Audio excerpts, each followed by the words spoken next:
தமிழ்நாட்டில் இந்த ஆன்லைன் ரம்மிக்கு தடை கொண்டு வந்த முதல் தலைவர் யார்? இந்தியாவில் தமிழ்நாடு முதலமைச்சர். இவர் தான் கொண்டு வந்தார்.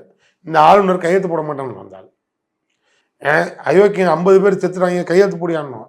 அப்பயும் அந்த ஆள் இறக்கப்பட்டு கையெழுத்து போடல. கடைசியில் கோர்ட்டுக்கு போய் நாங்கள் சட்டத்தை பாஸ் பண்ணோம், கோர்ட்டு அதை தூக்கி வெளில விட்டு இருந்தது, நடந்துக்கிட்டு இருந்தது. இன்னைக்கு பெரிய மனுஷனுங்களா எந்த மூஞ்சியை வச்சுக்கிட்டு டெல்லியில் ஒரு சட்டம் கொண்டு வந்தீங்க? ஆன்லைன் ரம்மிக்கு தடை கொண்டு வந்துட்டீங்கல்ல. ஜனாதிபதி அடுத்த நாளே பாஸ் பண்ணிடுச்சு. இப்போ ஒன்று தெரிஞ்சுக்க, நீ சட்டம் கொண்டு வந்தா ஜனாதிபதி மறுநாள் இப்போ பாஸ் பண்ணிடுச்சு. இத்தனை ஒரு 1 ஹவருக்கு முன்னால் பாஸ் ஆயிடுச்சு, சட்ட நடைமுறைக்கு வந்துடுச்சு. இதே ஆன்லைன் ரம்மிக்கு நாங்கள் அவ்வளோ போராட்டம் நடத்தணும். 5 பேர் செத்தோன்னு மனு கொடுத்தோம். யார்கிட்ட? ஆளுநர்கிட்ட கொடுத்தோம். அது உன் அண்ணன் தம்பியாக இருக்கலாம், ஏன் அண்ணன் தம்பியாக இருக்கலாம். ஆளுநர்கிட்ட கொடுத்தோம்.